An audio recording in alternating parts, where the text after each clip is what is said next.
In this video, we're going to take a look at accessing instances running inside of a Nubis account. Instances are deployed inside of private subnets and have no direct internet access, and so in order to get to them, we need to go through a jump host. Now, in sandbox accounts, generally jump hosts will be running, but we're taking a look here at a production account, and we do not generally leave jump hosts running.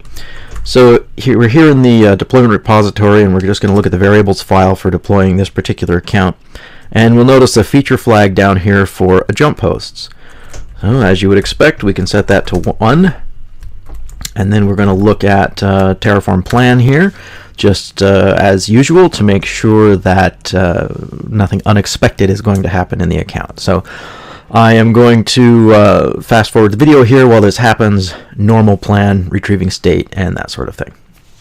Alright, the plan is finished, and we can see by looking that we're going to be deploying some jump hosts, some Route 53 records, some launch configs, and IAM roles, and all the little bits necessary for deploying the jump hosts.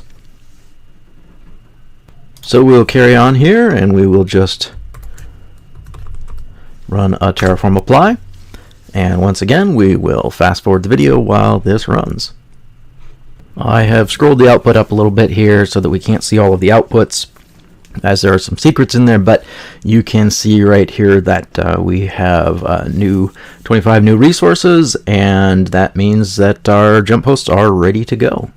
The next step here is to log into the jump host. The jump host has a discoverable or constructible name. You'll see I'm logging in right now as the EC2 user as we are fixing user management. Right now, this will very soon change to being your LDAP username, and then constructing the jump host name, we start with jump host obviously, and the environment in this case, which is stage, and then the region here, US West 2, Nubis Training 2016, that is our account, and nubis.lsm.org, that is our sort of default domain.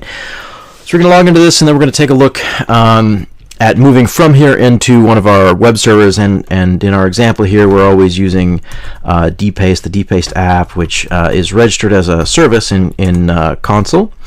And we can see we use the host command here that we can find that IP directly. So that basically means we can SSH directly to that. I've built those as Ubuntu images, but again, you won't be using the default usernames here in about a week. You'll be using your LDAP usernames. So now that we have logged into this host, we can do all manner of things.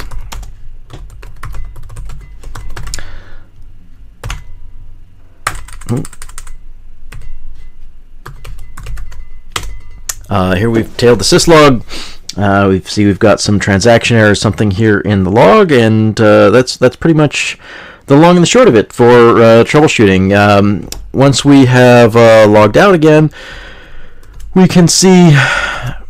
I'm just going to log back into the jump host once again to show you the message of the day. The message of the day shows that this instance was tainted, and when it expires.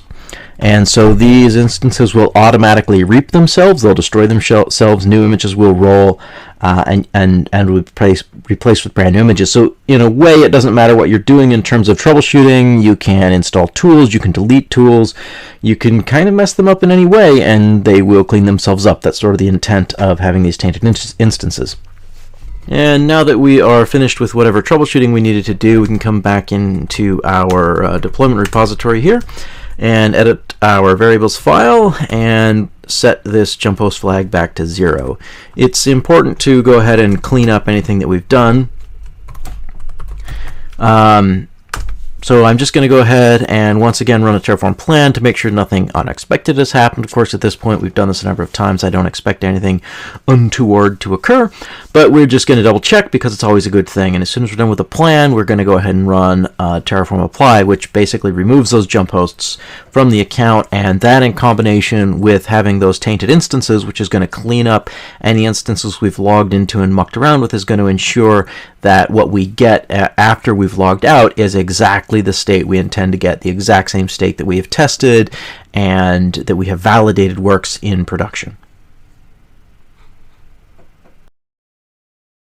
Alright, and our plan is done now, and we can see with all of this red, this is stuff that we're going to clean up, and you'll see that it is all related to the jump host here. Every single line here, we've got all kinds of artifacts and auto-scaling groups and EIPs and whatnot, Route 53 DNS entries and such.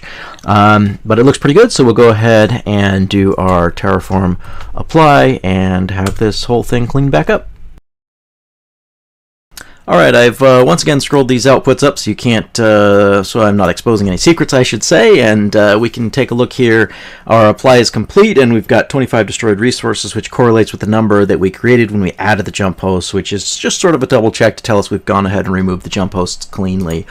This leaves our production account in a pretty good state, and as I said previously, the webhead that we have logged into is going to reap itself automatically with the tainting logic that exists in there.